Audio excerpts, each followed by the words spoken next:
Hello, Archie Dunlop here with Talking Astrology with Archie on Tuesday, November the 4th, 2025. Today, Mars moves into Sagittarius.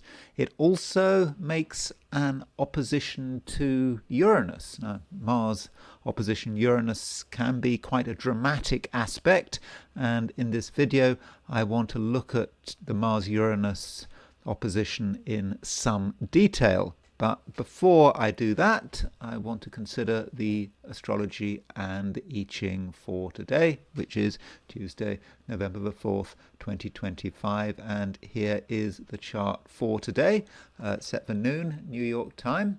Don't forget to like and subscribe if appropriate. So if we look at this chart, we see that the moon is in Taurus, 0 degrees Taurus, 0 degrees 28 minutes Taurus. So that means that if you're in New York, sort of very late morning, the moon would move out of Aries into Taurus. And so if you're in Europe, late afternoon, moon moves into Taurus. If you're in Australia, New Zealand, then moon will go into Taurus, early tomorrow. So, that is a change. We have had the moon in Aries, and now we've got the transition, the moon moving into an earth sign. And that's probably a good thing. I mean, there is not much going on in Earth. Well, there wasn't really anything going on in Earth except the South Node in Virgo. So having the moon in Taurus kind of gives us some grounding. Also, the moon moving into Taurus, well, the moon is exalted in this sign. So we've got a strong moon here, and this moon is starting to make an opposition to the sun. So we've got a full moon coming up. I think it's around 13 something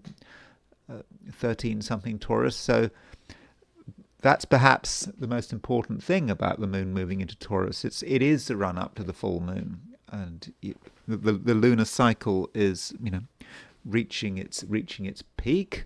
And if you've got no clouds in the sky, you'll be seeing a very full moon. And so this full moon, I'm going to be talking about the full moon tomorrow, but with the moon moving into Taurus, there is perhaps a sudden stubbornness and an unwillingness to compromise. People are not really prepared to negotiate certain key issues, and perhaps we shouldn't try to be too pushy under those circumstances.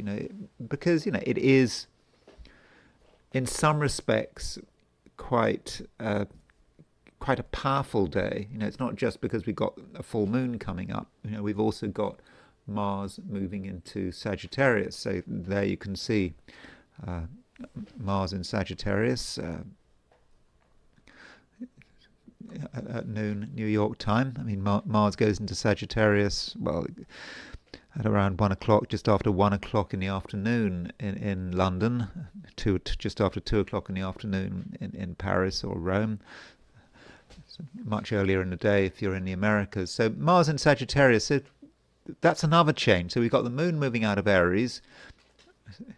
And so we've got the moon leaving a fire sign. So the fire is kind of losing something there. Then the fire signs are gaining Mars. And of course, Mars is going to have a more long-lasting presence. I mean, Mars will stay in Sagittarius, for about 6 weeks. So that does give things, a real boost. I mean, in terms of just energy and action. But, there is something about this Mars in Sagittarius which makes it even more powerful.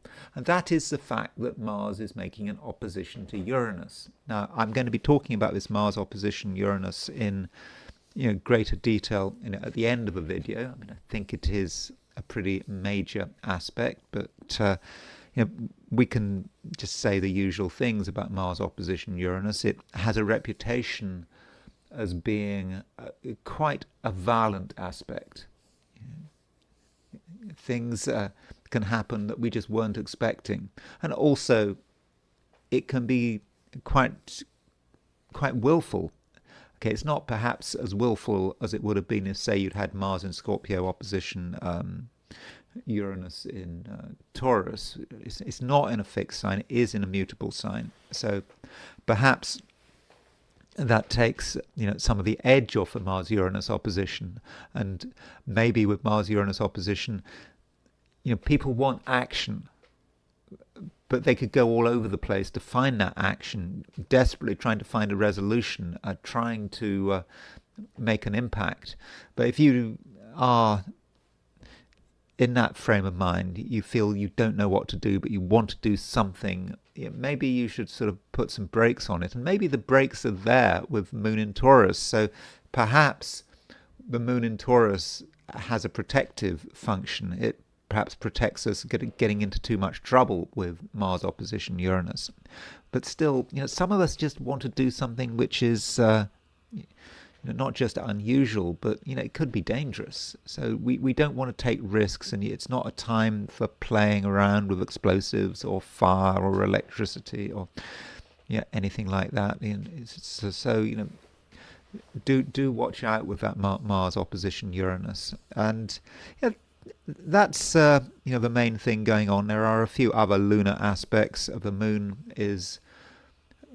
Well, right at the beginning of the day, just before it moved into Taurus, the moon makes a square to Jupiter. I mean, I don't think that that is so important. I mean, there is still a Jupiter Chiron square in the sky, and maybe right at the beginning of the day you'll feel that perhaps Moon conjunct Chiron, Moon square Jupiter, and feeling you want to go above and beyond. I mean, it could be about you feeling bad about someone and wanting to offer assistance. I mean, that's one way of looking at it. And so the last lunar aspect is Moon square Pluto. So the Moon having gone into Taurus makes a square to Pluto. Moon square Pluto, it's a short-lived aspect, but while it's around, it can be quite intense. It can be quite willful, and that might be the experience of the Moon square Pluto. And so you've kind of got two quite willful aspects around. Well, you've got Moon in Taurus can be quite willful. You throw in square Pluto, even more willful, and then you've got Mars opposition Uranus.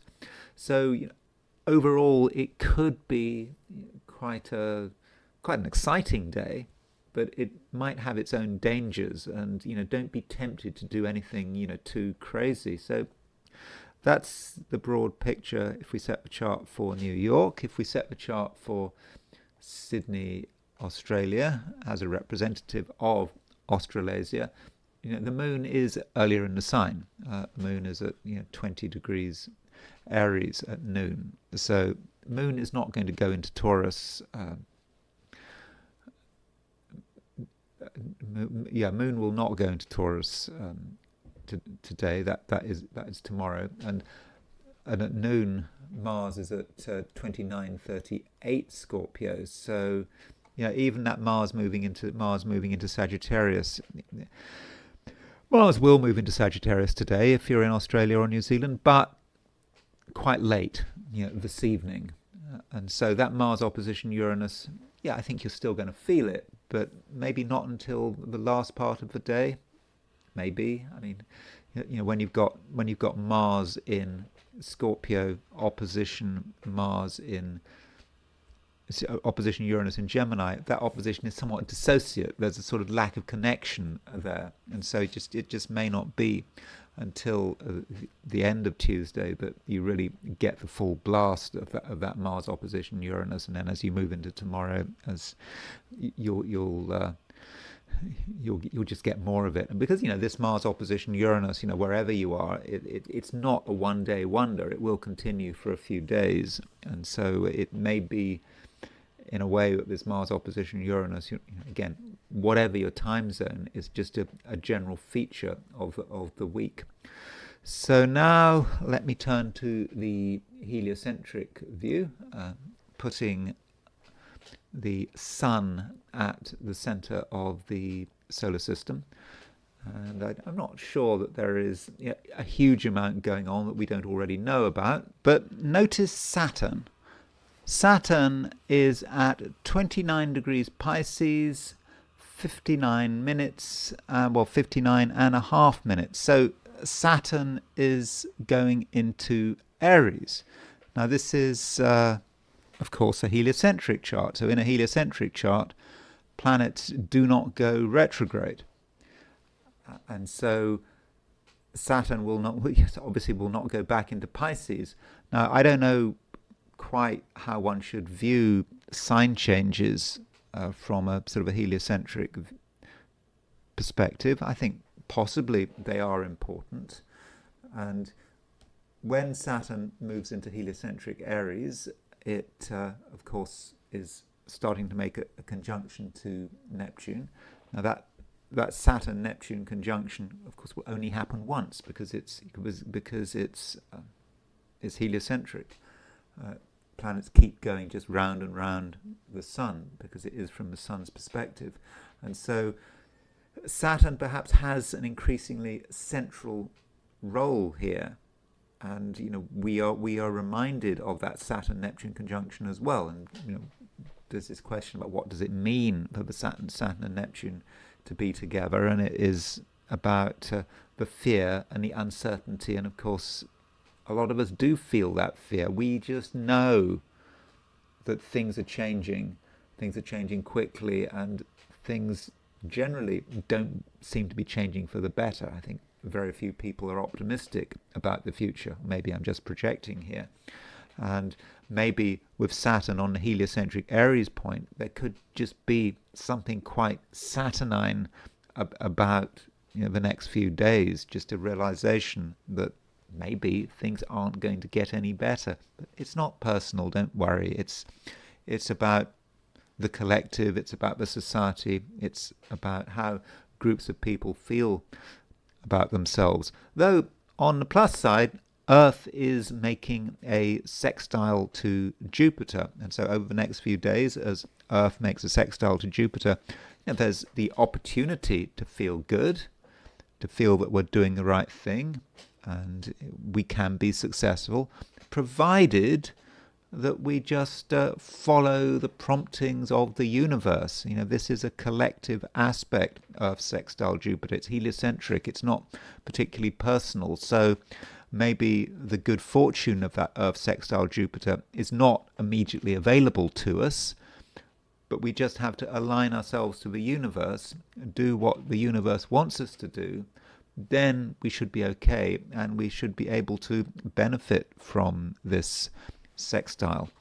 So now it's time to look at the 12 signs. So these are my forecasts for the 12 signs for today, which is Tuesday, November the 4th, 2025. Aries. Mars is your ruler, and Mars is doing stuff, doing quite a lot of stuff. I mean, it's going into Sagittarius, for one thing. It's also making an opposition to Uranus. And indeed, it's making a trine to Neptune. So Mars is, really in the forefront here, and that may say something about you and what you are experiencing. You've had Mars moving through Scorpio for some time, for the last 6 weeks in its own sign, and I'm hoping that over the last 6 weeks you've learnt a lot. You've learnt about your own power, and perhaps you've also learnt about the power of your own feelings with Mars moving through Scorpio. But now that Mars is moving into Sagittarius, it's time for a change of pace.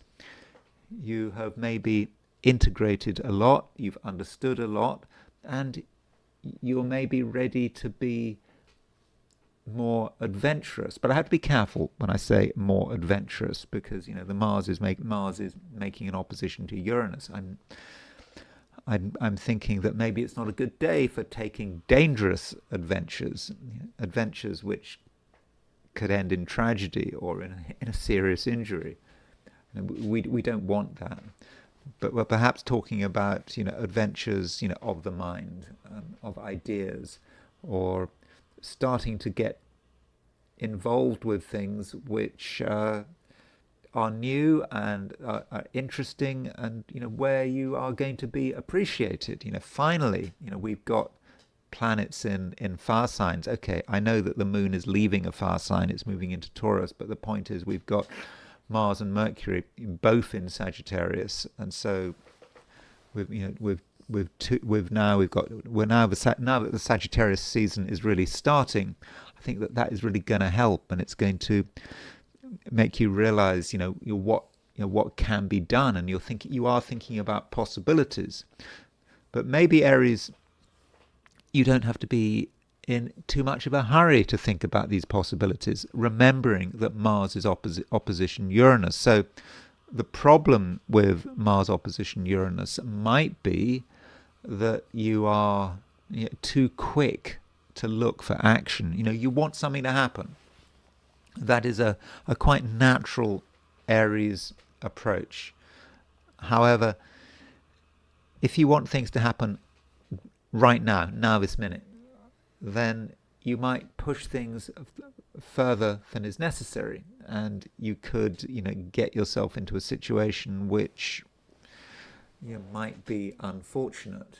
And so, Aries, you don't have to feel that there's everything you don't have to feel that everything has to be done right now. It doesn't. You've got time. You've got plenty of time. The Sagittarius season is only just starting, and so you've arguably got the rest of a year to sort things out. So you don't have to take any brand new initiatives right now. Though we can look at this Mars-Uranus opposition in a positive way. If you want to cause a shock, you want to do something really, really dramatic, and you feel it is the right thing to do, and you know that you've got your timing right, then maybe you can get away with it. I'm not saying it isn't going to be a risk, but if you choose your moment, and I'm perhaps thinking about maybe something you say or something you suggest, not about doing something incredibly physical that is just incredibly dangerous. That is not what I'm talking about. But you can certainly get people's attention. Now, it's good that you're becoming more dynamic. This is a natural environment for the average Aries. But there are other things going on. We have got the moon leaving your sign. And the moon leaving your sign quite possibly gives you some well-needed balance. Having Mars in Sagittarius can be a bit of a shock to the system, and the moon moving into Taurus could slow you down slightly, and also could remind you that there are a number of different priorities to consider, perhaps of a material nature. And this moon in Taurus is moving towards a full moon. Tomorrow we have the exact full moon, and so do think about the material consequences of your actions. You can do a lot of things, you can have lots of ideas, you can cover a lot of ground, but what does it cost? And are you making the most of it, for example, financially? Because because we do have this full moon coming up across the financial axis of your chart, and so it's all very well having lots of ideas, all these things you want to do, but then how are you going to pay for them? Have you got the resources to pay for them? You probably have, or you probably can marshal the resources, but it might not be immediate, it might not be obvious. And so, Aries, try to be more considered, and do not ignore the financial side of things. And it's not even that it's necessarily a problem. By considering the financial side at an early stage, you can perhaps take action to sort any problem that might be emerging out, and also to make perhaps financial preparations for your next initiative, whatever that initiative might be. Taurus, moon is moving into your sign, and with the moon moving into your sign, I think that is quite empowering for a start, the moon is moving into an earth sign, and I think that you're going to be very happy to have the moon moving into an earth sign, whenever that might be. Okay, if you're in the Americas, that will be in the morning. If you're in Europe, late afternoon. If you're in New Zealand, for example, that might not be until tomorrow. But the moon is moving into an earth sign, and when the moon moves into Taurus, it does make a square to Pluto, and this square to Pluto is, I think, going to be, quite motivating. You're going to be thinking about, some of the things you would like to be doing, and also some of the things you would like to be achieving. And so once you've decided, Taurus, that there is something that you want, then it's quite possible that you're going to pull out all the stops, and you certainly can. Once the moon moves into Taurus, you perhaps, Taurus, you've been thinking about things in your own way, and you haven't always been open with yourself. You've maybe been of a view that something is not possible. You refuse to accept that something might be possible because maybe it would be too disruptive. But now that the moon is in Taurus, you start to see possibilities, and I think that you're going to have greater confidence in yourself and your ability to see things through to completion. And once you have made a decision, and it's always good to make decisions, once you've made a decision, you'll be able to really move forward with it. And so don't allow anything or anyone to get in your way. Now, people getting in your way, well, we cannot deny that Mars is opposition Uranus. In fact, Mars has moved out of Scorpio and has moved into Sagittarius. So that movement of Mars might say something about certain other people. You could say Mars moving into Sagittarius, someone has a change. They have a change of emphasis. They have a change of behavior. Maybe someone becomes more complicated, but more distant at the same time. So Mars in Scorpio might represent a situation where you are dealing with someone in a relatively straightforward way. At least you understood them. You may not have always have got on with them, but they were right there. They were there in such a way that you could see them. But when Mars moves into Sagittarius, it could be about someone changing their course, someone floating is probably the wrong word, someone just moving from one place to another, but still having an influence on you, even if it's a more distant influence. And with Mars opposition Uranus, everything can have an impact on you. Another person's behavior can be important, and it can be quite seriously important. This Mars opposition Uranus is, across the finance axis of your chart. And so you might take the view that someone else's behavior could have an impact on your finances, not just their behavior, but the decisions they make. And there's just some danger that Mars opposition Uranus represents forces that are beyond your immediate control, which could be materially destabilizing. And so, what do you do about that? Well, what you do about it is you keep your cool. You can keep your cool, and you stick to what is important to you, regardless of any provocations. You like things to be straightforward. If you're an average Taurus, you don't want people doing crazy stuff. And, that's the way you often operate. But if you don't allow yourself to be disturbed, if you take everything in your stride, and you keep in mind what you're trying to do, where you're trying to go, you always keep that in mind, then I think you'll be fine.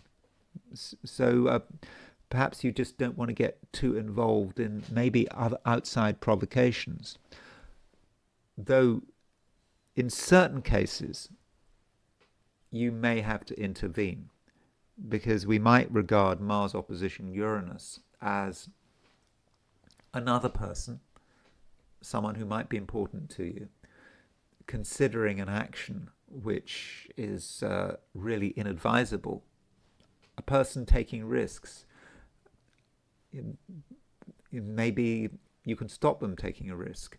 Maybe you can advise someone that the course of action they're planning shouldn't be done. Will you be able to get through to another person? You might not be able to get through to another person. They might not listen, but maybe you can try. It's not your immediate responsibility. However, there may be a way in which you can be persuasive. I mean, you should at least try. I mean, and if people don't listen, well, you have done your best. And it's also important that you don't allow yourself to be destabilized by what other people are doing, suggesting, saying. Just keep firm and keep in mind what you're trying to achieve, and then I think you'll be able to get through the day. Gemini. Well, things are happening. Mars is moving into Sagittarius, and that's relevant for the average Gemini, because Mars is moving into your opposite sign, and it stays in your opposite sign for the next 6 weeks or so. When does Mars go into? Mars goes into Capricorn on the 15th of December. So between now and the 15th of December, you have got you've got Mars moving through your opposite sign, and that may say something about the various relationships you're in. I don't know what kind of relationships you are in, but it does indicate perhaps an element of instability. People may be a law unto themselves. They might want to do things their way. They might want to create changes. That's Mars in Sagittarius. They may not be happy with the status quo, and this would be particularly relevant if you're involved in a relationship where you are being ever so slightly complacent. You've assumed that the relationship is going to go in a particular way, and you're not making any preparations for a change. But then Mars moves into Sagittarius.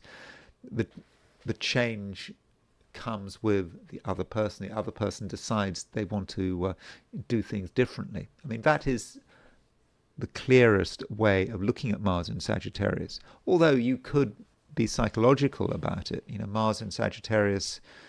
Well, Sagittarius is the sign that you are least aware of, you are least conscious of. And if you look at signs as polarities, every Gemini has got an inner Sagittarian trying to get out.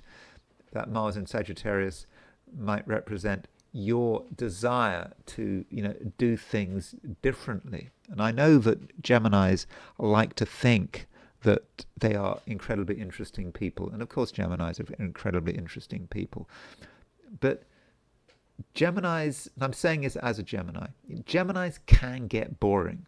They can be boring. Because, and I'm talking about myself as well, they can get into certain mental routines. They just get into these routines, and they don't really leave them, and the years pass and really nothing has changed. So when something happens, it can be quite disturbing. You've worked it out mentally, intellectually, and you perhaps haven't gone beyond yourself. You haven't stretched yourself. And so something happens. Maybe someone behaves in a particular way that you find rather disturbing. It's about actions that you hadn't prepared for.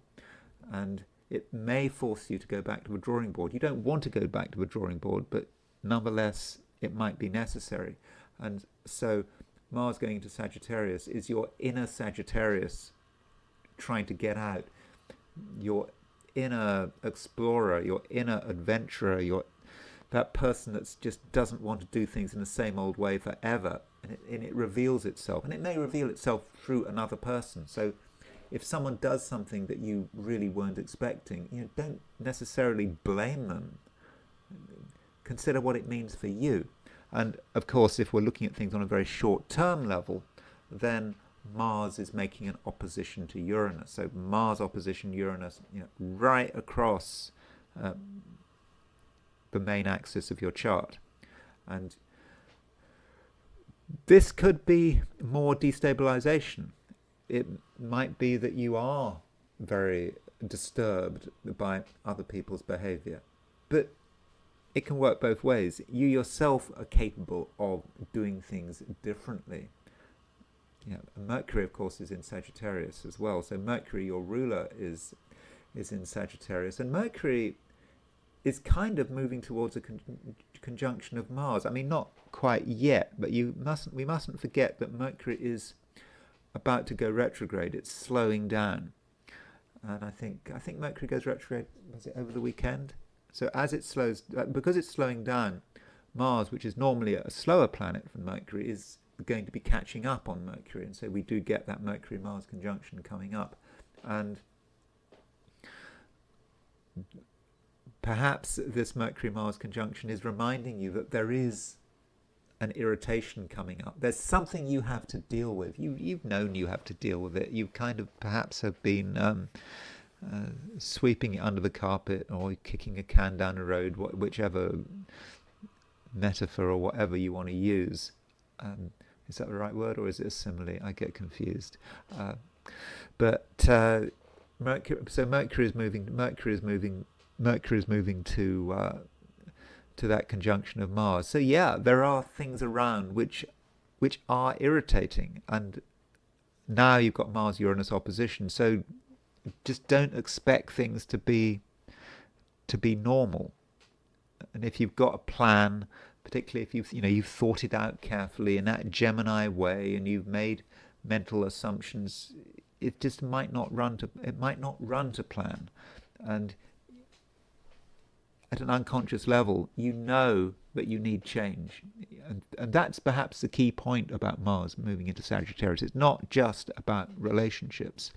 It's about you being challenged to move to a new level, a different level, and to see things in a new way. And it's an intense challenge. And speaking as someone with their sun in Gemini, that's a challenge that I am increasingly aware of. Will I take the challenge?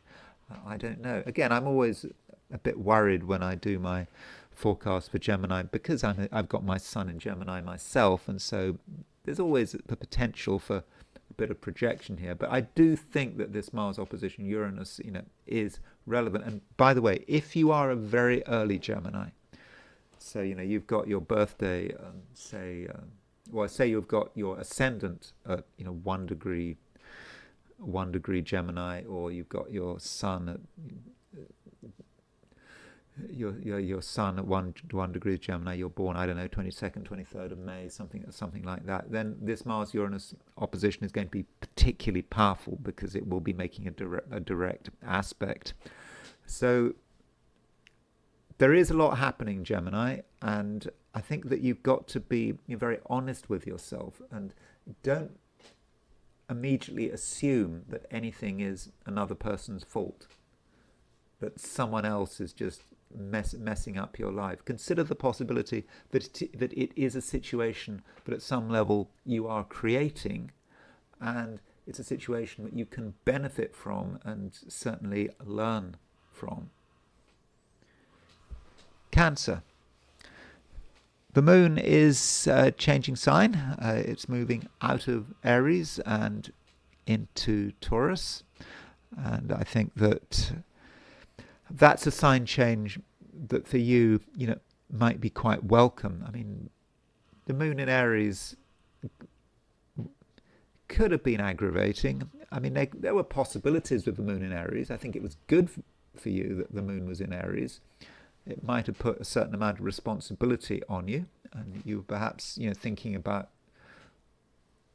what had to be done and how you wanted to project yourself, but maybe it was a little bit exhausting. And now that the moon is in Taurus, I think that you have a chance to slow down. So whenever the moon moves into Taurus, whether it's late morning if you're in the Americas, or or early tomorrow if it's in Australia or New Zealand. Whenever the moon moves into Taurus, I think that it's going to feel good. You're going to be able to sort of relax more, and maybe you can take advantage of whatever's going on in your social life. If you've got friends, if you've got people and you enjoy their company, then the moon in Taurus can give you a certain amount of stability, I think.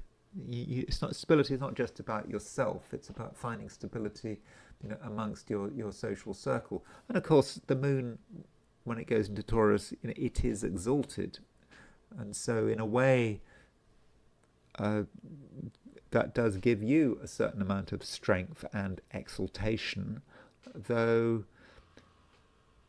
from another view, the moon, when it moves into Taurus, is making an opposition to Sun in Scorpio. I mean, tomorrow we've got a full moon, and as a Cancerian, you are starting to feel that full moon when the moon moves into Taurus, and it's a feeling that maybe something is reaching its conclusion. Over the last couple of weeks, we had a new moon when we had a new moon at the end of Libra, and I think that was quite a useful new moon. Hopefully you were able to get a lot of things together.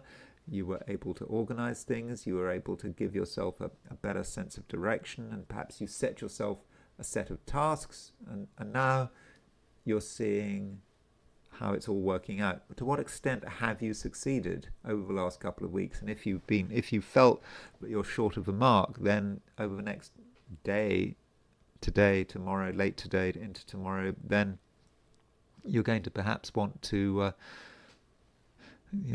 catch up, make up for lost time, and you have to consider what is the real issue. Maybe Cancer, you have your own ideas, you had sort of clear ideas, but you also were aware of social pressure, and social pressure does matter maybe with this full moon. Of course, it depends on your life, it depends on your environment, but you want to have some kind of social perspective. People might have a view on what you are trying to achieve, what you're trying to do, and how you are trying to be creative.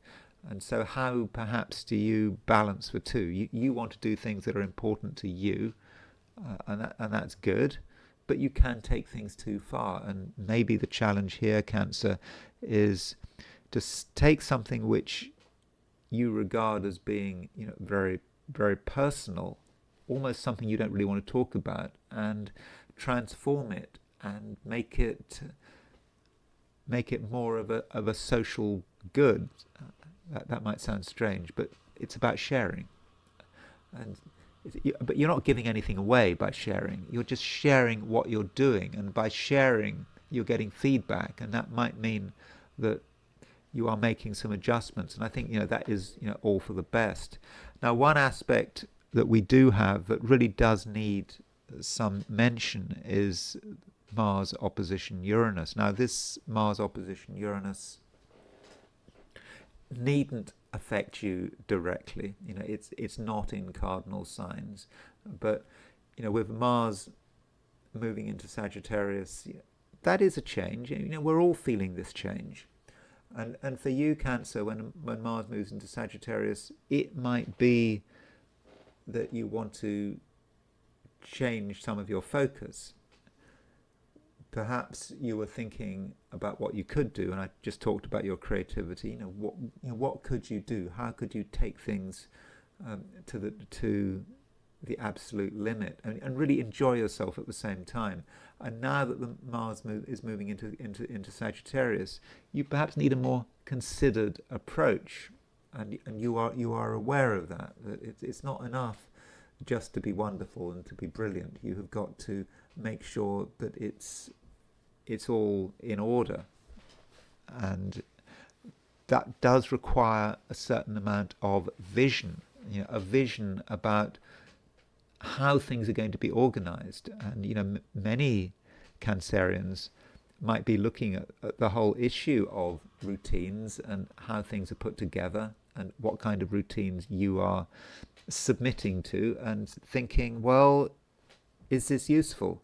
And you can look at something, look at details, maybe a spreadsheet or some planner or whatever, and you can see the important points, and that may be how Mars in Sagittarius works. And then it makes an opposition to Uranus. Now, Mars opposition Uranus is potentially a dangerous aspect. I mean, it could, at worst, have an impact on your health if you do something which is outside your normal routine. You know, you're used to doing things in a particular way, and I'm talking especially on a physical level. You know the limits that your body can take, and something happens, something needs to be done that is slightly unexpected, and your immediate impulse might be to just deal with the issue. So, for example, if someone were to deliver a really heavy package on your doorstep, your immediate impulse might be, oh, well, there's a package on your doorstep, you need to take it in. But in the process of taking in, if it's that heavy, you might do yourself an injury. So be aware of things happening which just encourage you to do something with your body which you really shouldn't be doing. And do think it through, because there is something impulsive about Mars opposition Uranus. It's impulsive for all of us, and just keep everything in perspective, and just keep reminding yourself of what your physical limits are. Again, we all have physical limits, and so you need to be very aware of what they are. So that is a way in which the Mars-Uranus opposition could be a negative. I mean, I have to point that out.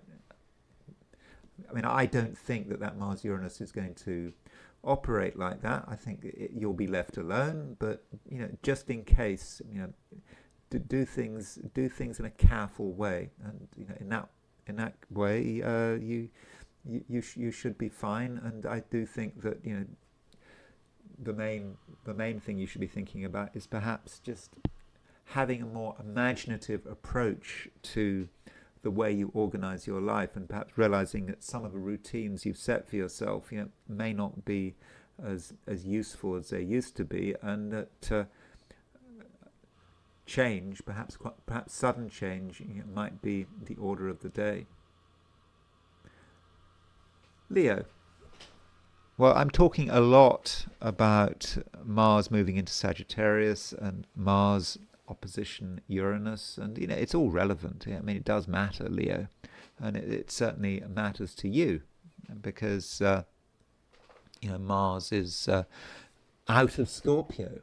I know that Mars rules Scorpio, but I think for you that Mars in Scorpio, it was okay up to a point, but it probably became a little bit boring. And it was maybe difficult, Leo, for you to really appreciate what was happening around you. And there may be moments where you were risk averse, or you weren't as imaginative as you should have been. But now that Mars is moving into Sagittarius. Now we've already got Mercury in Sagittarius.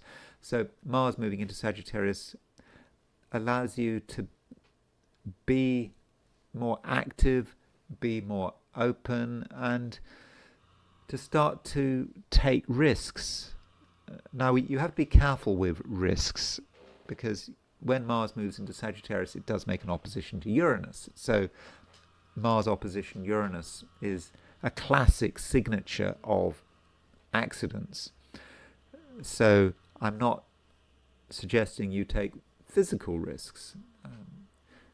Taking something too far, you might want to take something too far. I mean, Mars in Sagittarius can be about enjoyment, wanting to do something perhaps you've been really thinking about for a long time, perhaps of a physical nature, and you do it, and you go too far. And I mean, that's a danger, but I'm not saying that is going to happen, but you just have to be aware of that.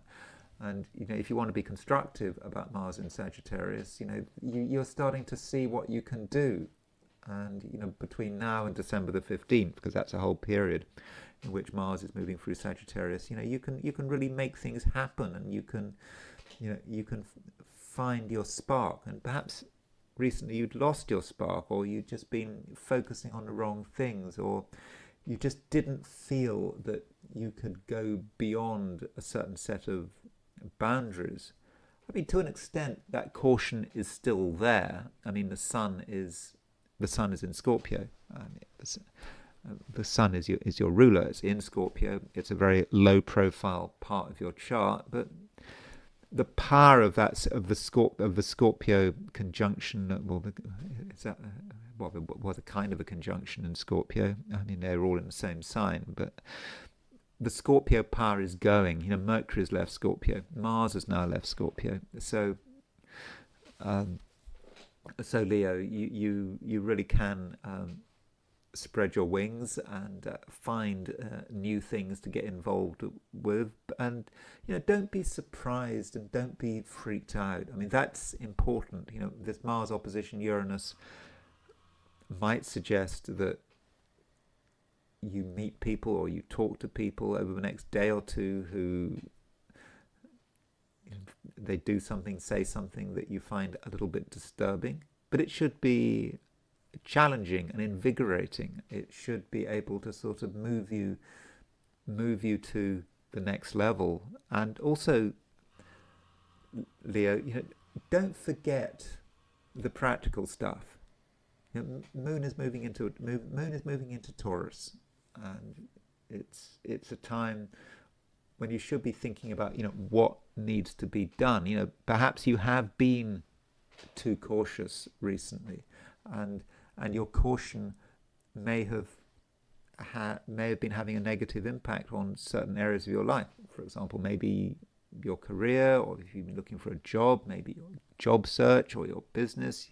You've wanted to conserve, and you haven't wanted to move out and try something new or take a risk. When I say risk, I mean, what is the risk? Probably the risk is getting rejected, isn't it?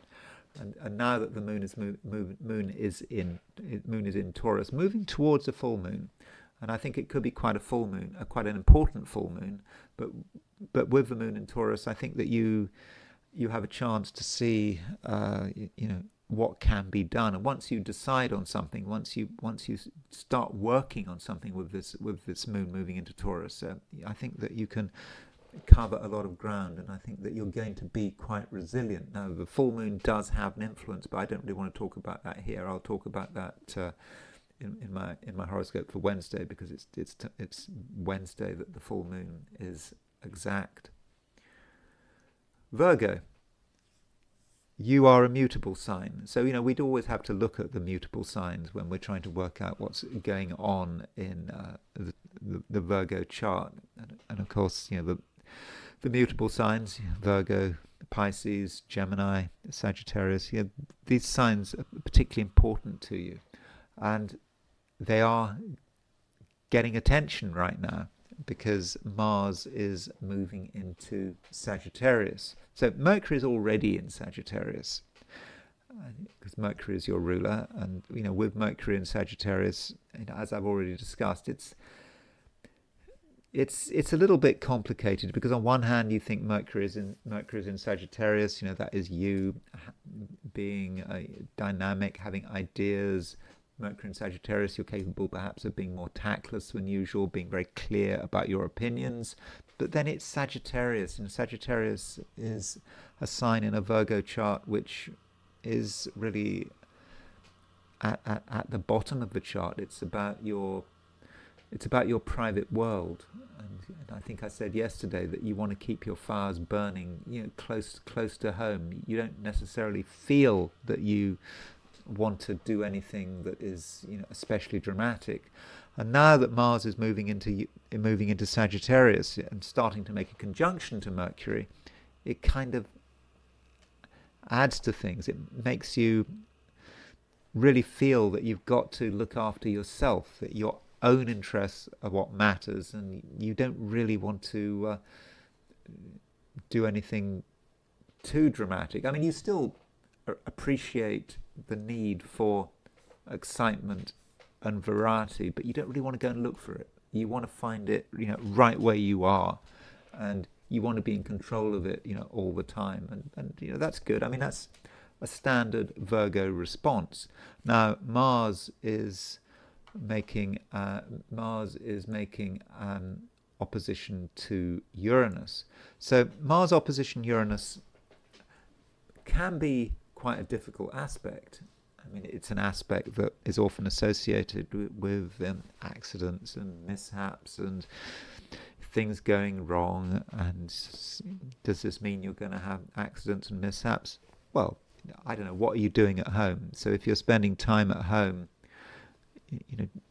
be careful how you go. Obviously, with Mars opposition Uranus, you might do something. You're trying to be helpful. You're trying to be useful. You're trying to, perhaps, I don't know, you might be playing with something, an appliance, a piece of equipment, and it just goes wrong. I mean, that could be a way in which Mars opposition Uranus works. So when you are around your home over the next couple of days, be careful. Don't mess with things. I think that is important. If you don't understand how something works, then don't bother. Don't engage with it, or get someone in, or ask someone's advice. You don't have to do it all yourself. So that's one way in which Mars opposition Uranus could be working. Mars opposition Uranus might also say something about your work and your attitude to authority figures. Okay, maybe you're the authority figure, in which case maybe you're talking about your attitude to the people below you. But someone is possibly being unreasonable. They might be being stubborn, and they're really holding on to something that they regard as being important, and they're not going to compromise. So that is a way in which Mars opposition Uranus could work. Just being in a situation where there's no give, no one is prepared to compromise, and you could find yourself being unreasonable. You could even find yourself saying something that you later regret, not forgetting that Mercury is in Sagittarius, and Mercury in Sagittarius can be quite tactless. So Mars opposition Uranus, if you are going into work over the next couple of days, then try to be careful and be reasonable. Although there is a positive side to Mars opposition Uranus, it can be about an opportunity to do something dramatic, perhaps to resolve something in a dramatic way, perhaps to stand out. Now, if you want to stand out, I think that you can. And with Uranus moving through Gemini, this is important. Like Uranus moving through Gemini, for many Virgos, it's an opportunity to completely, rewire your whole attitude to your, ambitions and your direction, to completely rewire the whole thing. And Uranus is not going to be in Gemini for much longer. It's about to move back into Taurus. I mean, it does return to Gemini next year, but this is perhaps a last chance to utilize Uranus in Gemini. And so if you have ideas about your future and how you'd like your future to unfold, perhaps this Mars opposition Uranus is going to be perhaps about an event or an encounter or something you notice that just changes everything. And so Virgo, consider the possibility that you can be inspired. You may even be inspired by an event which is not particularly fortunate. It may be a mistake, it may be an accident, it may be someone being unreasonable, and you just need to go beyond the event, go beyond the encounter, and to start to think about the underlying meaning. Libra. There is a lot going on today astrologically, and if you've been looking at what I've been saying about the signs so far, you'll notice that I've been putting a lot of emphasis on Mars moving into Sagittarius, Mars opposition Uranus, and I've been trying to look at the positives, but also the negatives. Mars opposition Uranus is quite a dangerous aspect, and it's dangerous for everyone, regardless of your sign. So with Mars opposition Uranus, like everyone else, you have to be careful how you go. It's not a time for taking risks. However, this Mars opposition Uranus, I don't think necessarily has a direct impact on you. I think it may be more about the world in which you are living and what you notice and how people behave, and you yourself may be relatively untouched by it. So I think that there's no need for you to be too bothered by it, though we do have to remember that Mars is moving out of Scorpio into Sagittarius. So that has an impact on you, Mars moving into Sagittarius. It kind of changes the emphasis. Mars is the planet of energy. It's where you want to focus your energy. So you could say, but from a Libran perspective, when Mars moves into Sagittarius, you want to focus your energy on the message. There's something that needs to be said. And Mars stays in Sagittarius until December the 15th. So that's one way of looking at it. Another way of looking at Mars in Sagittarius is just about how you collect information. And it may be that information at the moment is important to you. And so with Mars in Sagittarius, moving into Sagittarius, you have to look in many different places for information. And the information you're looking for may not be immediately available. You may have to go further afield. You may have to make inquiries, around the world even. But then you've got the internet, so that shouldn't be too difficult. Now, if we are forced to look at Mars opposition Uranus in a negative light, if that's what we're going to do, well, I think that this might say something about transport and how you move from A to B. And with Mars opposition Uranus, it could be that over the next couple of days, transport is a problem. There could be delays. The delays may not be caused by the transport system itself. It could be caused by your own behavior, you finding it perhaps difficult to, get to a train on time or get to a bus on time. And they're just being sort of irritations. And so if it's very important for you to get from A to B,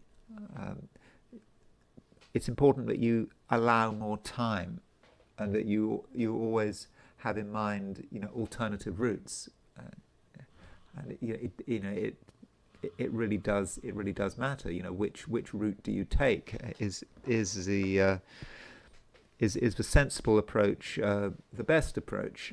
And that's always a dilemma. I was thinking about transport. I remember in the 90s, I had an exam. I was living in a suburb of London, and I had to go to this university I was doing my master's degree in, and I had to. So the question is, how would I go to take my exam? I had two options. I could drive, or I could go by train. And I knew what the sensible approach was. The sensible approach was to go by train, because my car wasn't working properly. I think there was something wrong with the heating or the thermostat, and it could overheat. And clearly, the stupid thing to do was to go by car. But train was a real problem. I'd have to go all the way into central London. I'd have to get a train from, I think, King's Cross, and go up to this university. I think I'd have to go to Hertford or somewhere. But it was a sensible approach. But I was a risk taker, and so I decided to take the risk. I was going to go by car, and so I went by car, even though I knew that I might not get there. But it was an exam; I had to make it to the exam. So the car got me. When I got to the university just before the exam, I was told that there was an IRA bomb threat, and all the trains were down. And so if I had taken the sensible approach, I would not have made the exam. And that is a reminder here, talking about this Mars moving into Sagittarius. With transport, there are often decisions to be made, and you have to make sure that you've got all your options.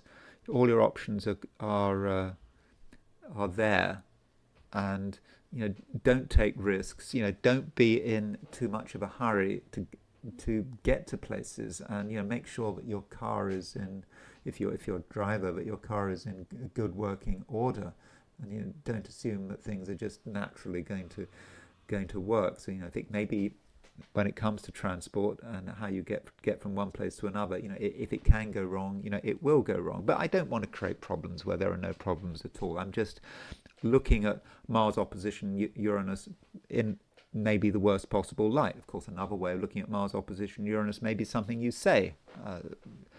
You may say something without thinking, and you cause a lot of disruption. Now, I did say that this Mars opposition Uranus isn't necessarily personal to you, and that is a reminder that Mars is ruler of Aries. So Aries is your opposite sign, and so Mars opposition Uranus, indeed Mars moving into Sagittarius opposition Uranus, may say something about another person's behavior or what another person says. And so you shouldn't assume that people mean what they say. People might say something that might sound rude or hasty or ill-advised. You just take what people say with a pinch of salt. I mean, you hope also perhaps that other people take what you say with a pinch of salt. I mean, that's nothing you can guarantee, but don't get upset if someone says something to you that you find disturbing. Yeah, you might be disturbed, but I don't think there's any need to be disturbed. And so that's the day, and I think there is a lot of emphasis on what is said and what you think about, how you gather information, and also travel and transport could be of some importance. Scorpio. Well, Mars is out of your sign, and in a way, Mars leaving Scorpio does take some pressure off you, because Mars as a planet can be an irritating influence. I mean, that's what it is. I mean, Mars can be quite hostile. And so Mars out of your sign might mean that an aggravating influence has gone. Or it could be that you're feeling calmer. There might have been a lot for Scorpio to get annoyed about. And now that Mars is out of Scorpio, you can perhaps be more relaxed. But we still have to track Mars. And what happens today is that Mars isn't making an opposition to Uranus. So Mars opposition Uranus could be a problem. And Mars opposition Uranus is a classic significator of accidents, things going wrong. Sometimes these accidents, we can do nothing about them, but other times, and I think perhaps very often, we create the conditions for the accident to happen. It's all about the way we think and what's bothering us, and because we're bothered about something, we perhaps try to take out our anger maybe on the outside world. We do something in a way that is too hasty. We maybe drive too fast, or we walk too fast, or we run too fast, or whatever we're doing. We just give it too much energy, and if you give it too much energy, then something might get out of balance, and that's when an accident can happen. So whatever you're doing today, not just today, but over the next couple of days, whatever you're doing, just do take it easy, take it slowly. There is no hurry, there's no rush, and you're still getting used to this transition. Mars, well, this transition is happening today, but this transition of Mars moving from Scorpio into Sagittarius could be a somewhat difficult transition to deal with. Suddenly things in a way are sort of more active. Mars is expressing itself in a more fiery way. I mean, in Scorpio it was in a water sign. Now it's in a fire sign. And I know that Scorpio is not a fire sign, but there may be this fire coming into your life. Mars stays in Sagittarius until December the 15th. With fire coming into your life, but you're just not used to it. You haven't read the instructions, and you don't know quite how to deal with it, and because of that, you could make a mistake. Now, this Mars opposition Uranus that happens today could have a financial dimension to it. I mean, it is across the finance axis of your chart, and so if there's anything to get annoyed about, it might be money. So if you get involved in money, do anything of a financial nature, it might upset you. It might make you angry. It might encourage you to respond very quickly. Respond too quickly. So if you see something you don't like of a financial nature, don't just do the first thing that comes to mind. Don't panic. Try to work out what's going on. Try to be reasonable, and that I think is the best way for dealing with this Mars-Uranus opposition. But it may require you to ask a lot of questions. Before you take action. It can ask you to look at the real roots of the issue, and we might be talking about complicated money. But again, just because it's complicated money doesn't mean to say it's a serious problem. It's just something that might have to be dealt with, but you have to deal with it with a certain amount of subtlety. And then the moon is moving into Taurus, and this means that we've got a run up to the full moon, because tomorrow we've got the full moon, and it's a Taurus full moon with the moon in Taurus, opposition sun in Scorpio. So that is certainly relevant to you. And with the moon moving into Taurus, you think that might have something to do with relationships, and certain relationships may be reaching a critical point, or there might be a moment of decision. But this full moon is exact tomorrow, and I'll be talking about the full moon in detail when I do your horoscope for Wednesday. Sagittarius, you are kind of in the spotlight at the moment because Mars is moving into your sign, and Mars stays in Sagittarius until December the 15th. So what does this mean? Well, I think Mars moving into Sagittarius is certainly energizing for you. It gives you a real buzz, and perhaps that energy just hasn't been there recently. You've wanted to do things, you've wanted to get things together, but for one reason or another, it just hasn't happened. But now that Mars is moving into Sagittarius, you are the actor. Maybe you're the main actor.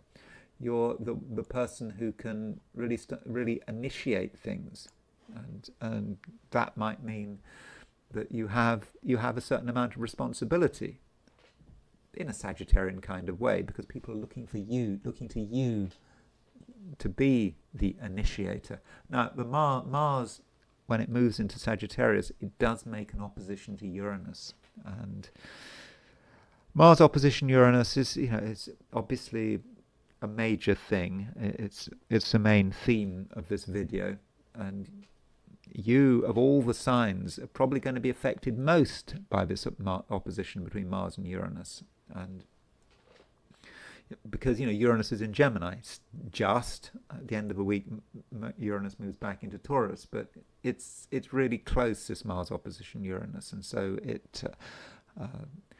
it's potentially destabilizing.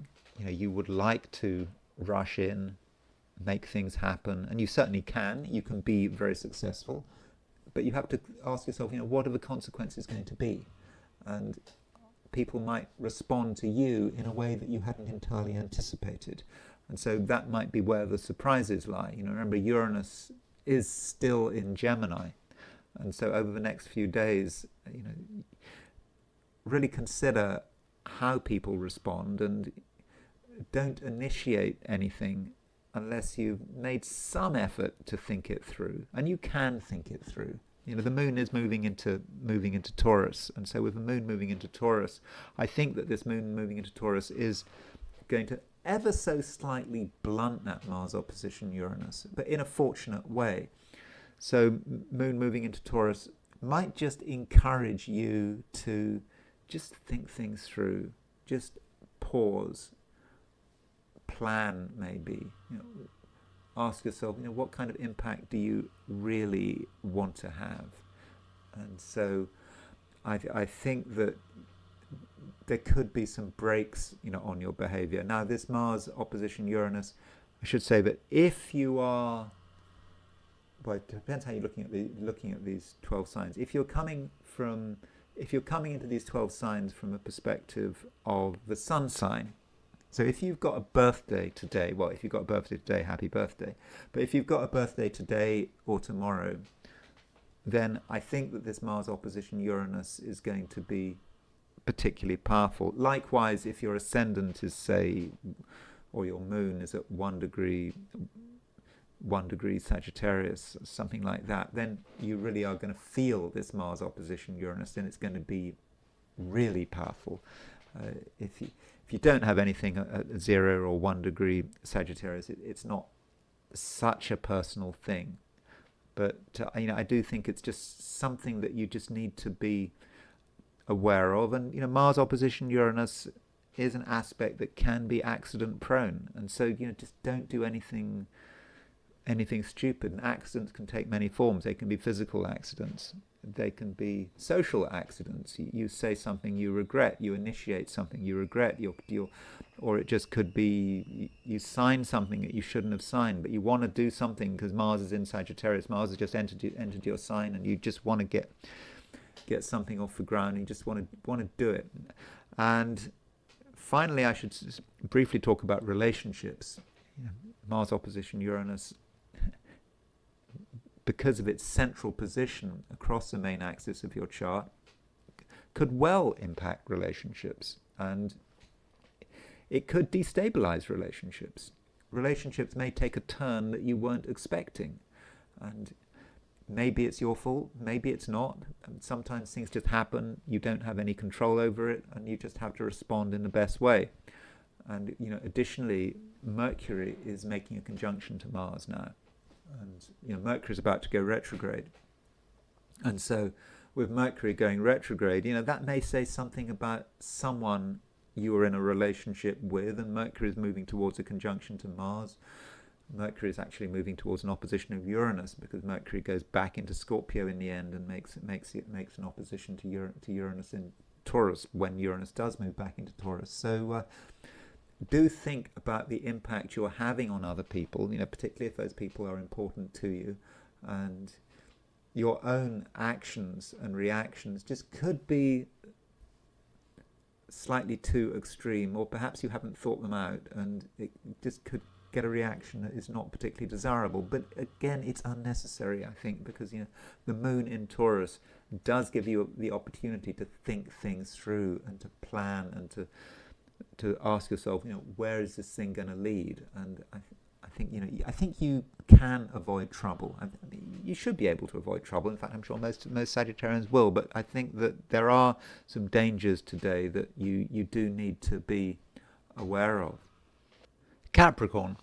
It is true in general that there is quite a lot going on today. I mean, Mars moving into Sagittarius, Mars making an opposition to Uranus, and I have talked at length about these events. But the question is, does it really affect you? I'm not convinced that you need to be too worried about these big events, because their effect seems to be rather secondary. I mean, what does Mars do to you? I mean, when Mars moves into Sagittarius, it just encourages you to perhaps look away. You don't need to be part of it. And many Capricorns are just going to respond to everything by just you're doing something else and not feeling that you have to be involved, and that does to an extent take the pressure off you, and so you can maybe seal yourself off. If that's what you want to do, you can, in most cases. And in the process, there's a good chance that you can quite enjoy yourself. I mean, the moon is moving into Taurus, and Taurus is a sign that has a natural affinity with Capricorn. And so when the moon does move into Taurus, okay, late morning in the Americas, which would be early tomorrow if you're in Australia or New Zealand. That's a late afternoon today if you're in Europe. So with the moon moving into Taurus, what is it that you want to do? How do you want to enjoy yourself? Enjoyment does matter. Doing something that you just feel good about, that is an essential part of you, and you don't want to be necessarily disturbed or have to worry about other people's issues. And if that's the way you want to have your day, then I think that's okay. I can't see any major issues with that. Now, I did look at the heliocentric chart, and I noticed that Saturn is moving into Aries today. Now, when I say Saturn is moving into Aries, just to remind you, this is a heliocentric chart. Putting things from a perspective of the sun, we put the sun in the middle of the chart, and there is Saturn at 29 degrees 59.5 Pisces. So maybe that is important. I don't think in a direct events kind of way, but with Saturn moving on to the heliocentric Aries point, it just could be that you do feel quite connected, even if you are in the mood for just isolation. You don't want to be involved with anything, but you still feel connected. So you can't cut those collective ties, and it's good that you're feeling connected. You can feel other people's fears, the fears all around you in society, because no one is particularly confident. People are always, particularly now, people are thinking that things maybe could get worse. And with Saturn starting to make the heliocentric conjunction to Neptune, then you're plugged into it all. And maybe that's a good reason, Capricorn, why you want to be separate, doing things in your own way. Because if you're involved with other people, then you could get confused, and you could share in their confusion, and that's not necessarily something you want to do. Although I should remind you that tomorrow there is a full moon. I think you're starting to feel that full moon, and the full moon may say something about you and society, and perhaps your friends as well, if you have friends, and your social ties. But I don't want to go into too much detail about the full moon now today, because it's not exact, but it's something you're ever so slightly aware of. And maybe, Capricorn, you're picking up on the beginning of this full moon, and you're responding to it by separating yourself off. And again, I think that may be a reasonable response. So I don't think there's anything wrong with the way you are behaving. Now, one thing that you might want to consider is the way you just organize your life. I mean, for a Capricorn, that can be important, the concept of organization. You've had Uranus moving through Gemini for some time, for the last few months.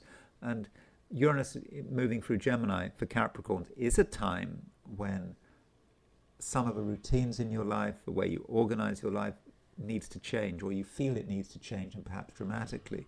And now Uranus is about to move back into Taurus, so the organizational side of Uranus is temporarily going to dissipate. I mean, Uranus does go back into Gemini next year, but Mars is now making an opposition to Uranus, and So you might experience this opposition, this Mars opposition Uranus, as an awareness that you know that things are perhaps more complicated than you'd realize, that there are things going on, maybe at an unconscious level. Maybe they're your fears. Saturn, particularly as heliocentric Saturn is moving into Aries, and perhaps you want to prepare yourself for it. So this Mars opposition Uranus may not manifest itself as a dramatic event, but more about you worrying about dramatic events and asking yourself, well, if there were to be a dramatic event, well, what would you do? And so you might respond to this Mars-Uranus opposition in a way that is perhaps different from other people who are more directly impacted by it. You might respond to it by seeing it as a possibility, seeing the dangers as being a possibility, and then taking action to protect yourself. And so in the way you structure and restructure your various routines, the way you run your life, you may want to incorporate some kind of a safety mechanism. Aquarius.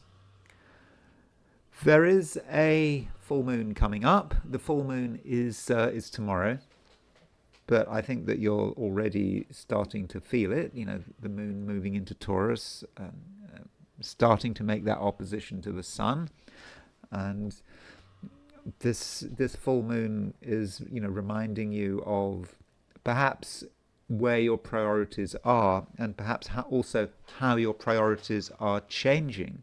And as the moon moves into Taurus, you're starting to feel that you need to know what's going on. You need to know what's happening. You don't want to be in a situation where you're guessing. And so that means that stability matters, and stability of information as well.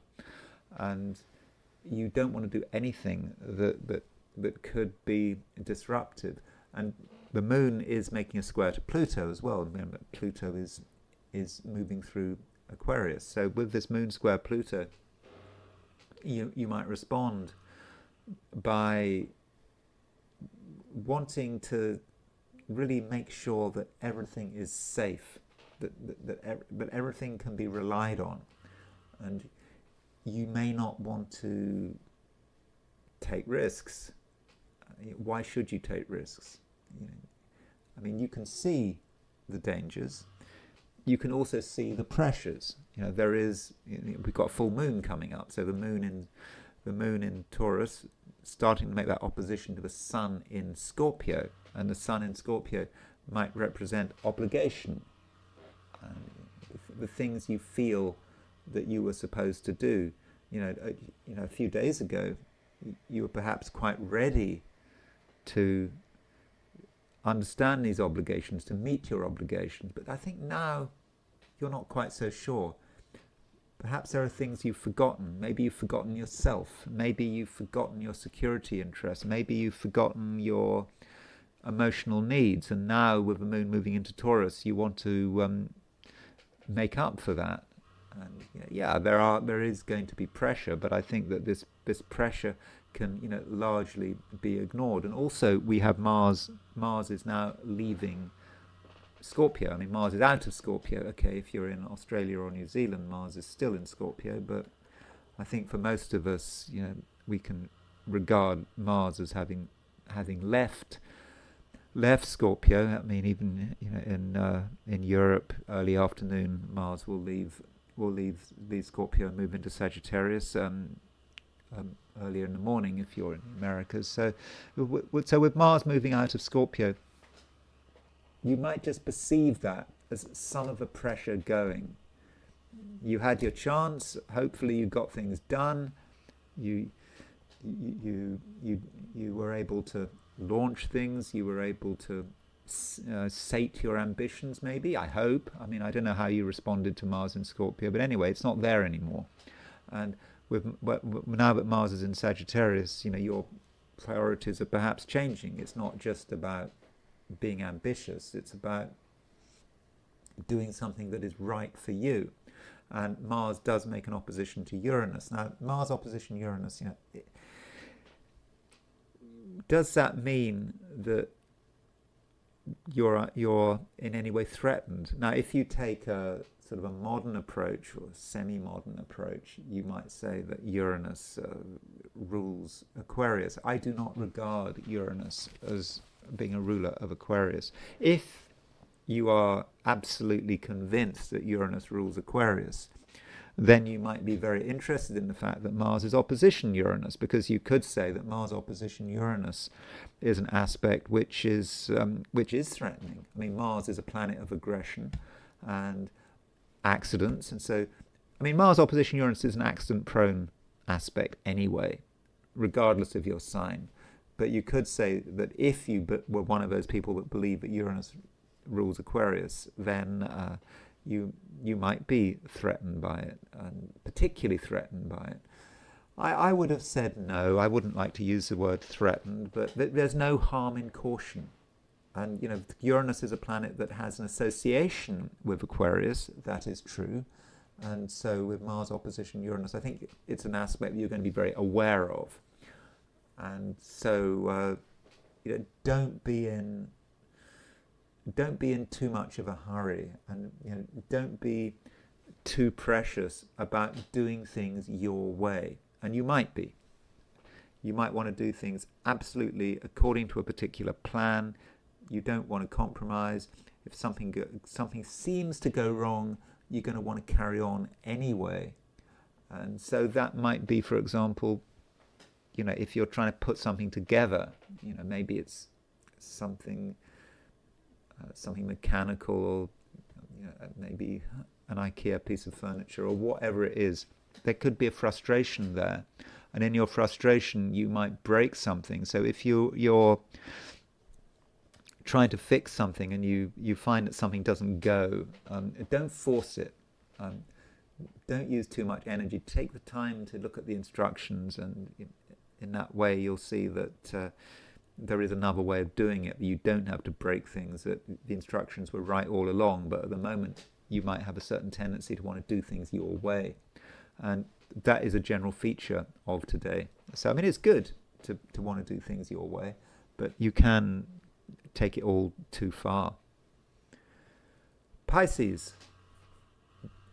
We have a lot of emphasis on the opposition aspect between, you know, Mars and Uranus. I mean, in the sense that I've been talking a lot about Mars opposition Uranus. I mean, it's the big event of the day. You know, plus of course we've got Mars in Sagittarius. And Pisces, all of this is very relevant to you. You know, Mars is moving out of Scorpio into Sagittarius. So with Mars moving into Sagittarius, to my mind, that may encourage you to focus on your own ambitions. You know, whatever it is, Pisces, that you want to do, that you're trying to get off the ground. You may have had your thoughts, and you may have been working it out, and you had inspirations, and you were floating around trying to work out what the best approach was. But now that Mars is moving into Sagittarius, it's now clear. Now this is it. So between now and December the 15th, as Mars moves through Sagittarius, Pisces, I would really, you know, recommend that you give it your best shot. You know, whatever it is that you want to put into action, you know, now might be your chance. You have the vision with Mars in Sagittarius. You've already got Mercury in Sagittarius, so the vision and the idea, and I think also the inspiration, it's all there. And so I think it's very important that you are able to see it through and challenge yourself, because, you know, Mars at the moment is making an opposition to Uranus. Now that Mars opposition Uranus could talk about some hiccups. While I feel that now is a time when things like career and business could be important to you, depending on your circumstances, there could at the same time be irritations represented by Uranus in Gemini. So you're trying to do the right thing, you're trying to push forward with your ambitions, but Uranus is a disruptor, And in fact, this Mars opposition Uranus is a disruptor. And it could be that something irrelevant just gets in your way. Something happens. You get distracted. It could be your family have particular ideas about what you're doing, or something happens at home. Just something it just makes things difficult for you. And the key point is that you mustn't overreact. You mustn't think that you have been brought to a standstill. You haven't. It's just that there could be just some hiccup, something happens that you hadn't planned for, but you can get around it. It's okay. And you're a Pisces, and so if you do hit an obstacle, even if it's an unexpected obstacle, then you've got to use your flexibility to sort of negotiate this obstacle, and in such a way you will, I'm sure, be able to get round it. So I do think that Pisces, that what's happening now is the start of something important and fortunate, and it could be that Mars opposition Uranus might suggest something starts badly, and just because something starts badly doesn't mean it's going to continue badly. Indeed, in a weird way, something starting badly, it might be a good omen. If you have a problem right at the beginning, then perhaps you've got it over with. You've tackled the real issue, and then you're free to do largely, whatever it is you want to do. So Pisces, I think it is an important day. It is a day of a new beginning for you. The philosophizing and the thinking, you can take that only so far. At a certain stage, you have to decide, what are you going to do? Where is the action? And I think that today might be the beginning of it. And I'll be tracking it, over the next few weeks, and I'll be looking at it in sort of more detail probably tomorrow. Well, tomorrow, of course, we got full moon, and the full moon is going to affect all of us. It's certainly going to affect you. And the moon moving through Taurus, opposition the sun, and I think that this is a time, Pisces, when you're going to be able to really do a lot of fine tuning. But don't worry, I'll talk about it in my video for tomorrow. So that's it. Those are my forecasts for the 12 signs, and it's now time, as usual, to look at the I Ching. So I asked the question, what is Tuesday going to be like for those watching the I Ching section of this video? And the first hexagram I got was number 1, the creative. And this is a very primal, powerful hexagram. It is about a new beginning. It's about a new energy coming down to earth, and it is so appropriate that we get this hexagram on a day when Mars moves into Sagittarius. Something comes into being, and it's not something we can define. It would be insulting of the creative to define it, to tie it up in definitions. We have to let it run its course, and we have to have an open mind. And as far as we're concerned, we should be confident and optimistic, but it's going to be very important that we're not narrow-minded. And Mars is moving into Sagittarius, and that really, tells us so much. And I think that there is really a lot of room here to be positive. Now, we have 2 moving lines. We have the second line moving, and we have the third line moving. Now, the second line moving is kind of likewise symbolic of what we've got astrologically. I mean, it's got the symbol here of a dragon, and the dragon is emerging. And the question is, what does the dragon do? it emerges from the water, actually. The I Ching says this. And so one might associate Mars with the dragon. So Mars was in Scorpio, and now it's emerging into Sagittarius. And so this is the beginning, and the dragon has appeared. And the question is, what should the dragon do? And the I Ching advises the dragon. So, in a sense, we're the dragon. Get some advice. Find the great man, because this is what the I Ching likes to talk about, the great man. It could be a great woman, it doesn't matter, but someone who has knowledge, someone who can advise us about the best approach. And perhaps this is a reminder that the dragon is moving into a situation where it's not familiar with all the rules, because the dragon has just emerged from the water. Mars perhaps has left Scorpio, and so we don't quite know what to do. And in a way, we shouldn't know what to do, because it is the creative. We can't define what's happening, but we need to get some advice, get some perspective, and then we can, and then we can move forward. And then the third line moves, and the third is, in a way, is quite a fortunate line as well. The third line is about doing things. We are working away. There's constructive action all the time, and we can cover a great deal of ground, perhaps because we've got the right advice. But at the same time, we are always aware that something could go wrong, and perhaps that also links with the fact that Mars is opposition Uranus. We're aware of danger constantly. And the image the I Ching gives is that we work all day, and then at nightfall we retreat, but still our mind is still working, and our mind is aware of what could go wrong.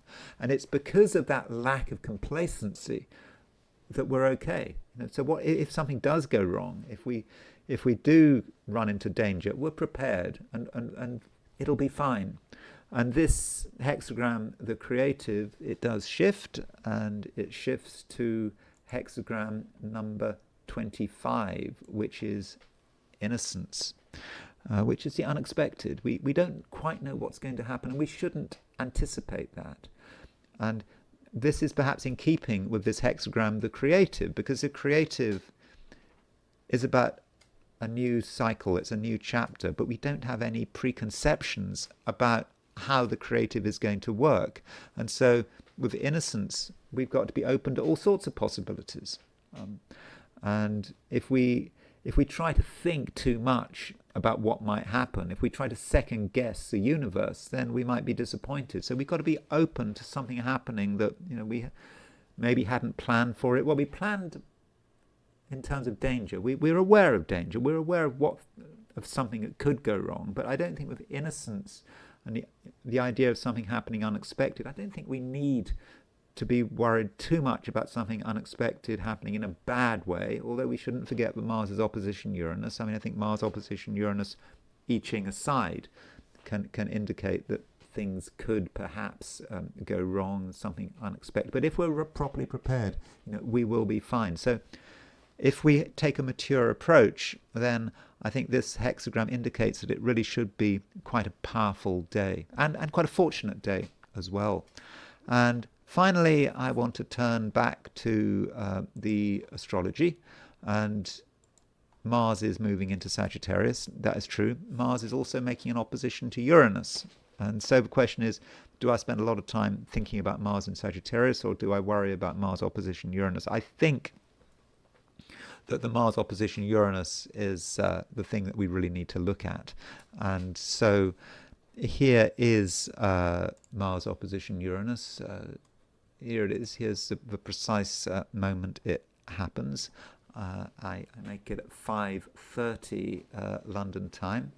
Of course, daylight saving time is over in America, and it's now over in it's been over in Europe for some time.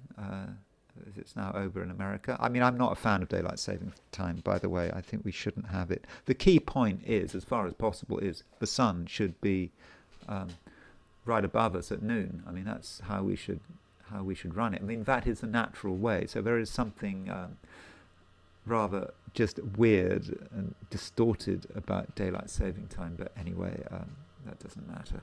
So here is Mars opposition Uranus. So Mars is at 0 degrees 8 Sagittarius, and Uranus is at 0 degrees 8 Gemini. And as I've already said, Mars opposition Uranus can be a dangerous aspect. I mean, that is how it is, traditionally seen. If you look at any textbooks on astrology, if people read books anymore, I mean, Mars opposition Uranus can be about accidents. It can be about explosions. Uranus is an explosive force. It's a revolutionary force as well. So Mars opposition Uranus, people doing things which are dramatic, which can't be changed, and so this aspect is also connected with Mercury. You'll see that Mercury is in Gemini. Sorry, Mercury is in Sagittarius. So Mercury is sort of opposition Uranus widely, and so that might sort of add to the power of the opposition. So Mercury represents sort of ideas, having perhaps interesting ideas, revolutionary ideas, but it can also be about being, disturbed. There are disturbing things around us, things that might bother us, and so that is one way of looking at Mars opposition Uranus. And of course, Mars makes the opposition at the same time as the Moon is moving into Taurus, as we've got Moon square Pluto. So you've got Moon square Pluto at the same time as Mars opposition Uranus. So I think it could be quite a difficult day. There may be moments in the day when there's a lot of tension, when people don't know what to do. Mars opposition Uranus can be about certain people wanting to do something dramatic, wanting to get attention. I mean, that could be something that we need to be aware of. Now, different Mars opposition Uranuses are going to work in different ways. This Mars opposition Uranus obviously is across mutable signs. You've got Mars in Sagittarius, opposition Uranus in Gemini. So there may be a feeling that there is sort of a lot of energy flying around, and there may be a certain inconsistency here. Mars opposition Uranus in mutable signs, people trying this thing and that thing, they want change, and people are just not quite sure what they're doing, and constantly toing and froing and back and forth, and it could be a bit of a problem. At least that's how it might manifest. So the question is, which countries should we be looking at? What about the astrocartography? I mean, is it worth looking at astrocartography? I mean, can we really look at astrocartography all the time? Is it worth the effort? But still, I just wanted to do this just to perhaps give us an idea about any countries that we might want to look at. So here's the astrocartography. You see this red line. This red line is all the places where Mars is, at the time when that Mars opposition Uranus is exact, where Mars is exactly on the midheaven, and where Uranus is exactly on the IC. So this line goes through eastern Canada, goes down, and then it hits Latin America, South America, and it goes through Caracas. And of course Caracas, or pretty close to Caracas, and Caracas is of course the capital of Venezuela, and there's been all sorts of talk of the United States planning some kind of invasion of Venezuela. I mean, there is a lot of pressure on Venezuela by all sorts of people, even that Venezuelan woman, opposition leader, getting the Nobel Peace Prize, which seems to be completely perverse as far as I can see. It's just that the Nobel Peace Prize has just become just something political, whatever agenda you want to pursue. Nobel Peace Prize. Obama got the Nobel Peace Prize. I mean, that is kind of amazing, isn't it? I mean, given how much damage that man caused. The whole Syrian issue, the Middle East issue, how many people died because of Obama, and he got the Nobel Peace Prize before he'd even started his meddling. But anyway, I just thought I'd mention that. But Venezuela is very much in the focus. A lot of other places, perhaps in South America, go through sort of Argentina. But I think we have to think about Caracas because we know that Trump seems to have Venezuela in his targets, in his sorry, is that the right word? Venezuela is in his sights, and so that's a place to be looking at. If there are all the places where Mars and Uranus is on the ascendant, so you see Mars on the ascendant descendant goes through Africa, goes through I think that's is that Johannesburg, does go through Dublin as well, and through sort of Western England, and so they might be a few places that we might want to look at. So if you look at the relocated chart, so here is the Mars-Uranus opposition relocated for Caracas, the capital of Venezuela. And so Mars is exactly on the midheaven, and Uranus is exactly on the IC. So this might suggest that the pressure on Venezuela is going to increase. And there is another reason why the pressure on Venezuela might increase, and that is because of the horoscope of the president of Venezuela, Nicolas Maduro. So here is the horoscope of Nicolas Maduro. So Nicolas Maduro is a Sagittarian. I don't have a time of birth for Nicolas Maduro, but he has got his sun at 0 degrees Sagittarius. So Maduro has just had Uranus opposition his sun, and so he's having to deal with America and everything else. And now he's about to have Mars on his sun. So Mars on his sun, on Maduro's sun, well, it's quite motivating, and that is a sign of someone who is under a lot of pressure. And he's got a Sun Mercury conjunction, so he has had he's going to have Uranus on his opposition his Mercury. So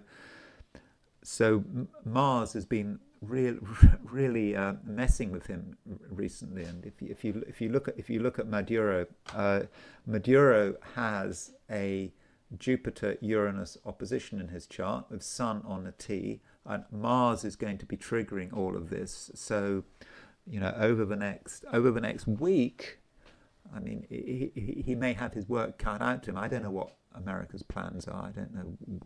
It seems to be a bit far-fetched that America is going. I mean, has it got aircraft carriers off Venezuela? Are they going to just send troops in?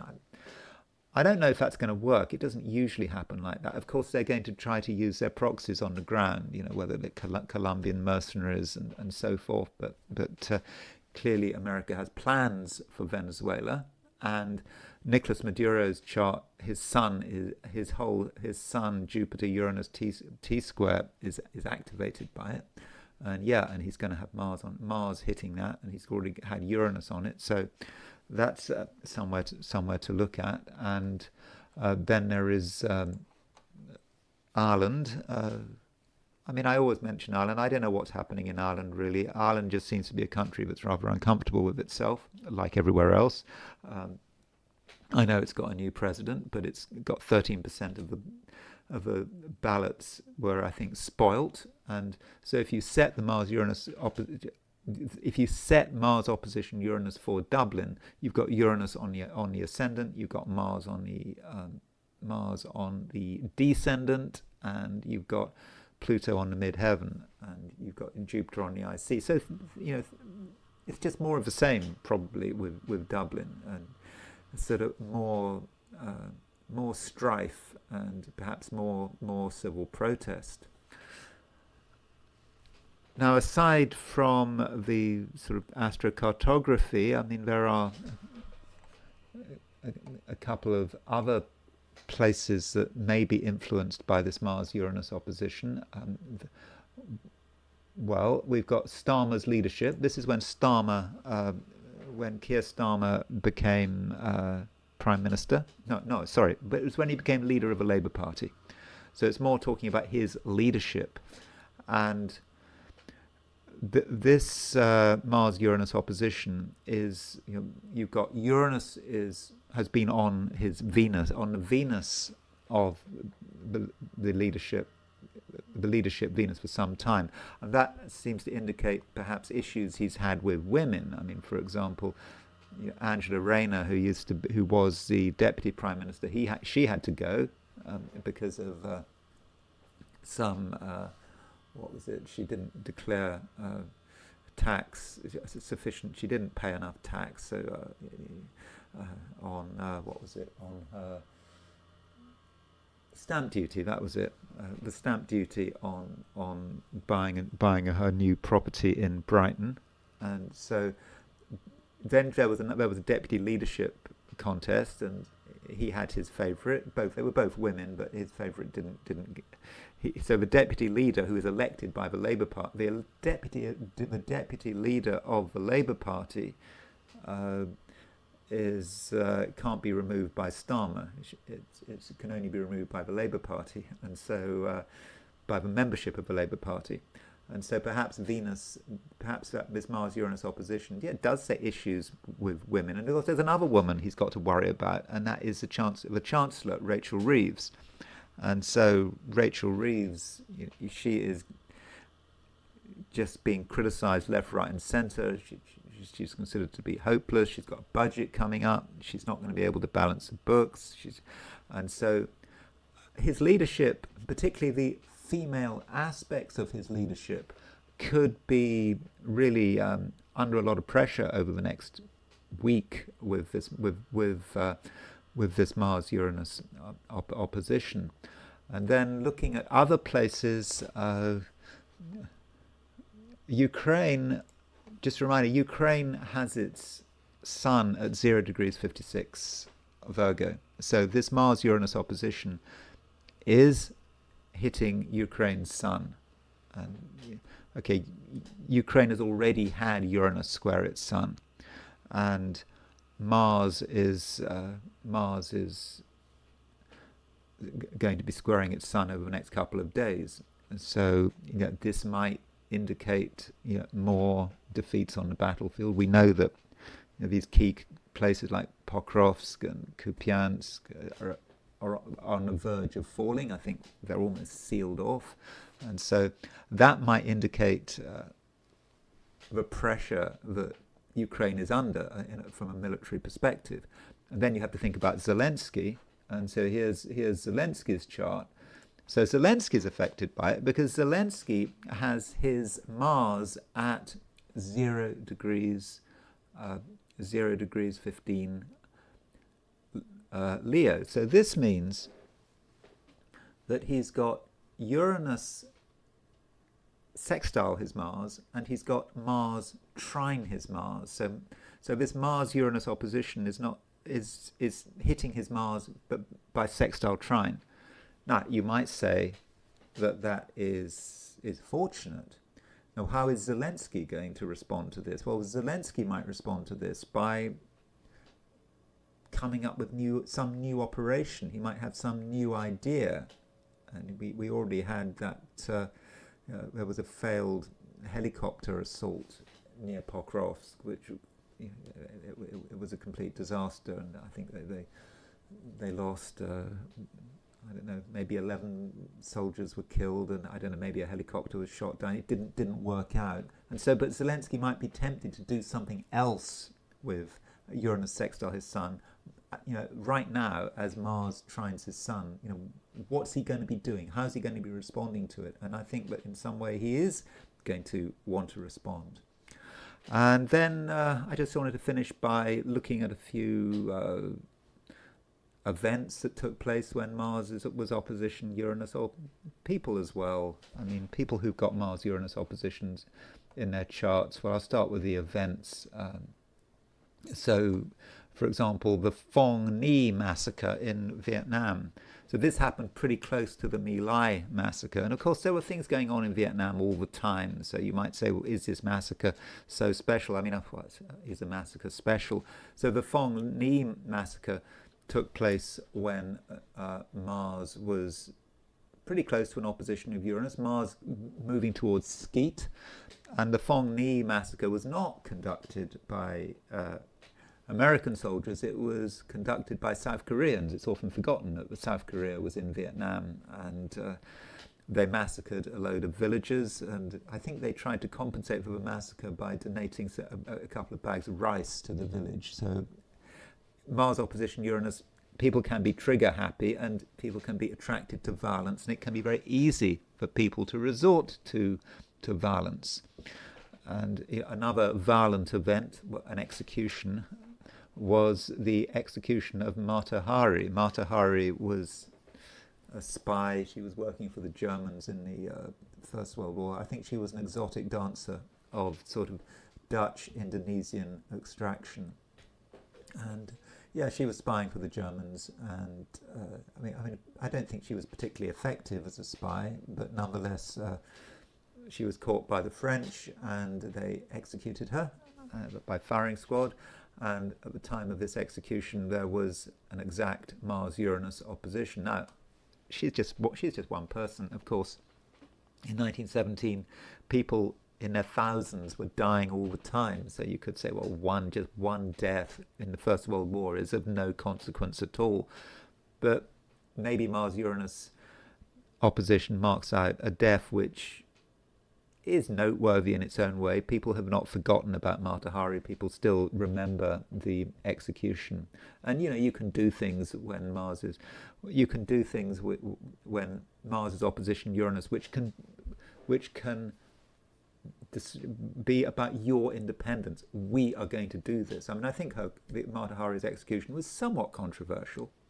I don't think that everyone wanted her to be executed, but the French military are saying this is what we're going to do. She spied for us, or we think she spied for us. We're going to execute her. And an event which was certainly an act of independence was the marriage of Henry VIII and Anne Boleyn.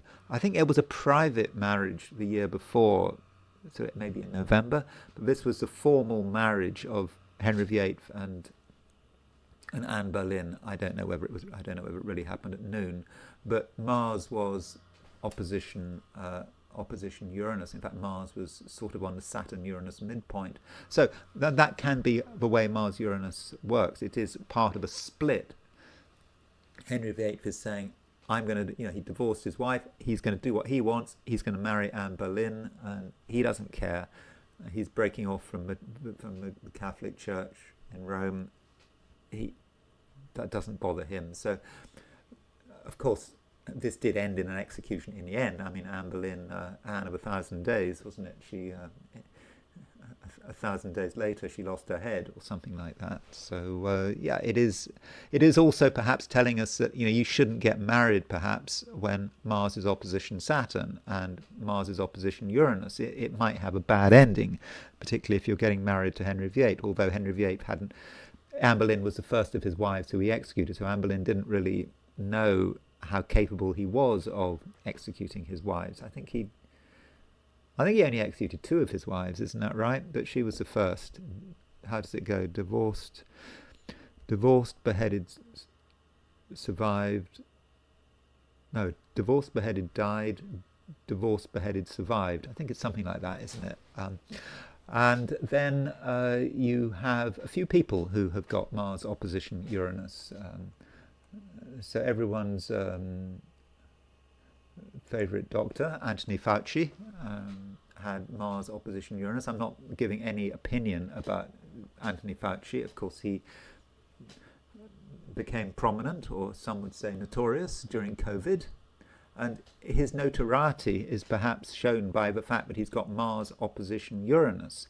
Now, is Mars opposition Uranus what he attracted, or is it him being very stubborn about his view of the world? but whatever it was, Mars opposition Uranus really showed that he was a controversial figure who was really, you know, in the thick of it. And then Hunter Biden, getting this idea of controversy here. Hunter Biden, Mars opposition Uranus, an exact Mars opposition Uranus. Now you could say Mars opposition Uranus is that he was in a way must have been defined psychologically by that car crash in, when was it, 1970, end of 1970, December 1972, when his mother and his sister were killed, and him and his brother were seriously injured.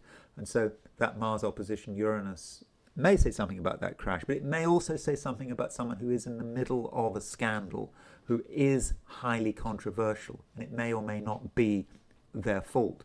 And you can say the same about, you know, Monica Lewinsky. So Monica Lewinsky, well, we all know about Monica Lewinsky. She had Mars opposition Uranus, pretty close, and Mars in her 7th house, Uranus on her ascendant. Of course, she was the intern who had a sexual encounter with Bill Clinton.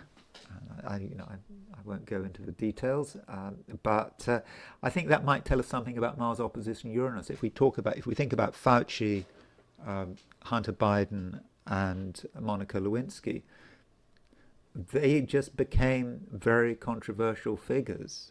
I mean, Monica Lewinsky, I mean, I think that she got far too. I don't know what. I think she was treated incredibly unfairly. You know. And why was her life so messed up? Because of Clinton, and then also Clinton's opponents. And you could say, if you're a progressive, if you're a supporter of Fauci, you would say likewise. You're dealing with someone who was treated unfairly, who was unfairly pilloried. But again, I'm not giving any opinions here. But this may be how Mars opposition Uranus can work in the natal chart. So anyway, that's Mars opposition Uranus. I do think it's a big event. I think we have to be somewhat careful with Mars opposition Uranus. So hopefully you don't do anything dangerous on a physical level, and you don't do anything too controversial. And that might be just the best way of dealing with this aspect. So thank you very much for watching this video. If you enjoyed this video, I'd be very grateful if you were to like it. If you're not subscribed, I'd be super grateful if you were to subscribe. If you want to buy me a coffee, there's a link in the description. And I will talk to you again tomorrow.